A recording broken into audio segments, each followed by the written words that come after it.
right? Or prescribed in some way, and didn't want and or compounds that were available for the symptomology that was presenting itself at the time. And at one point, I got interested in desert-dwelling plants, and this one particular plant called cistanche. And I had there's two forms of it. There's the rare form, the specimen form, that's protected. You can't harvest and sell those and get them, export them, right? And then there's a cultivated form.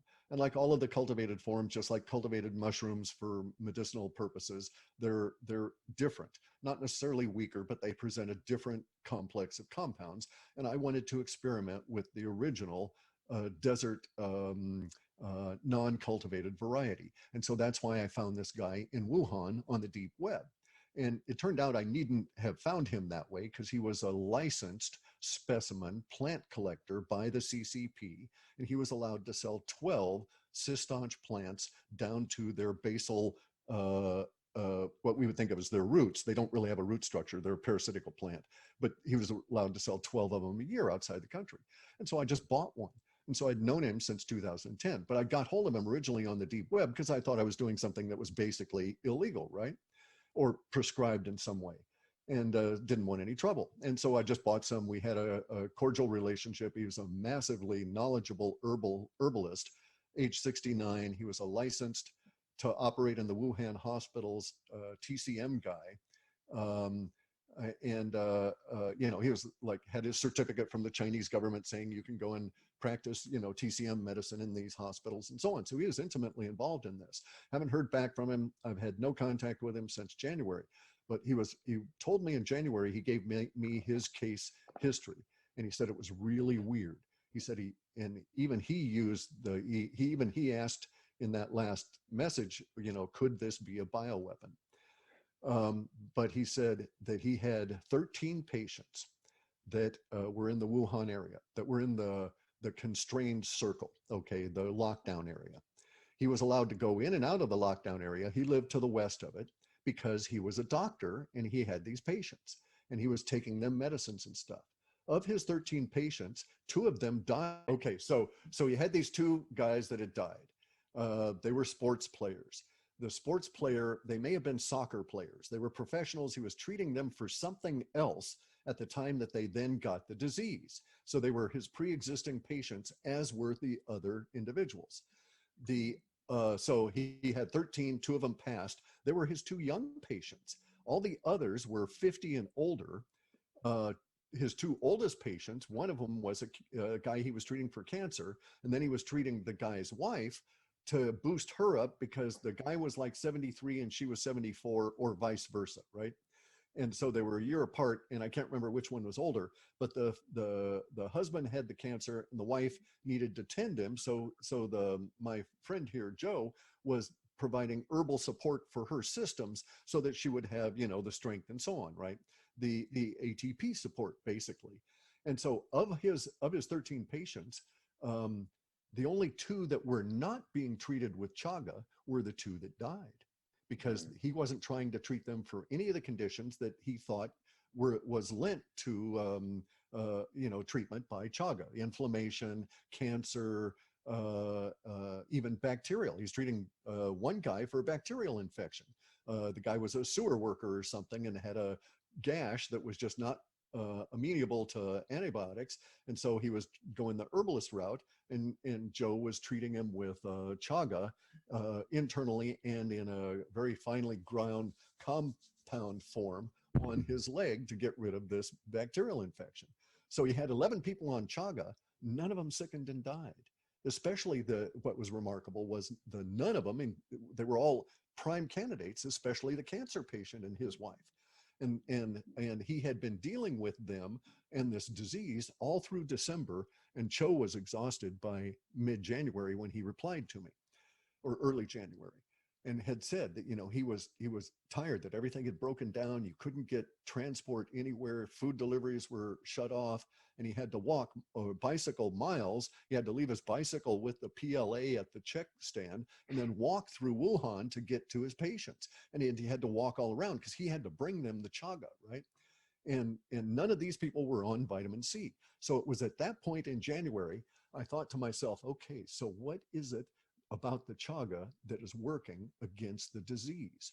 And that's when there was the big flurry about the two Hindu graduate students that had sequenced it and briefly brought out that they thought they saw HIV inclusion in it. Mm-hmm. And then I instantly went to the NCIB database, put in Mm-hmm. for Chaga and HIV, and lo and behold, hits all over the place because it's one of the most investigated substances for HIV um, uh, treatment. Okay. See, I And didn't know that. Wow, I'm okay. surprised at that. Wow, I didn't know Oh that yeah, history. and it's used in Russia and all these other places as one of the components that they give you as an HIV inhibitor because it has no side effects. There's a history of use of You know, chaga it's for interesting. thousands It's of years. interesting you say this because see, Chaga's there's been used for yeah. 4,500 years that we know of, that we can Now establish in this is Siberian.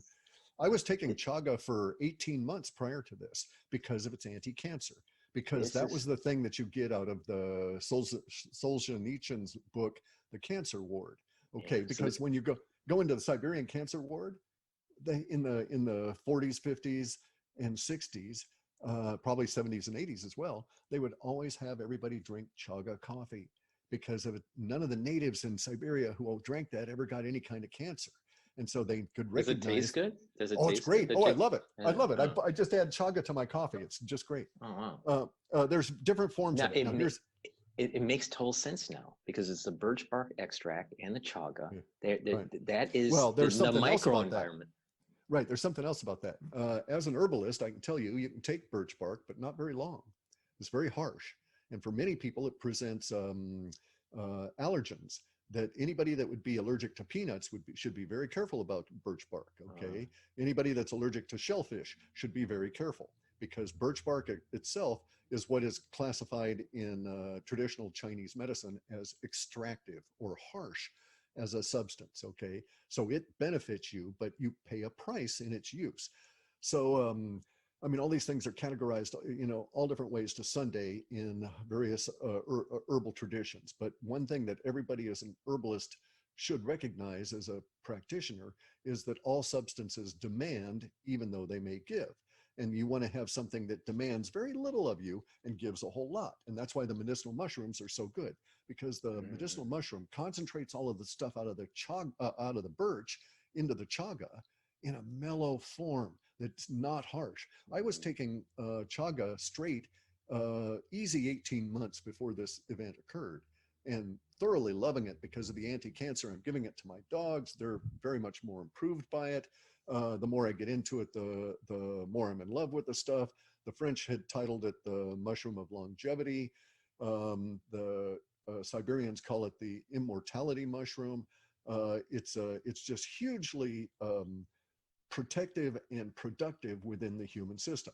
One of the cool things about it is not only does it have vitamin C and all these vitamins and all the triterpenes and the lignans and so on, and it's just chock full of beta glucan, beta-lutinic acids, but when it protects you from the COVID, it does it in like 4 or 5 different ways.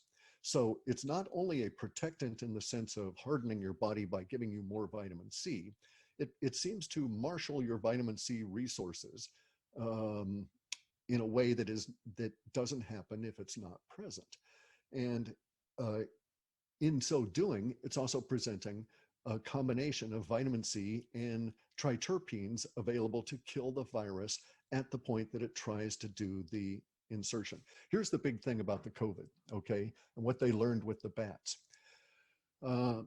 It's the virus. All virus work at a burst mechanism. All right, so they don't do mitosis and mitosis the way that cells do. They don't just divide and divide and divide and divide. Okay, so all virus are more mechanistic in the sense that they have all of these little chunks.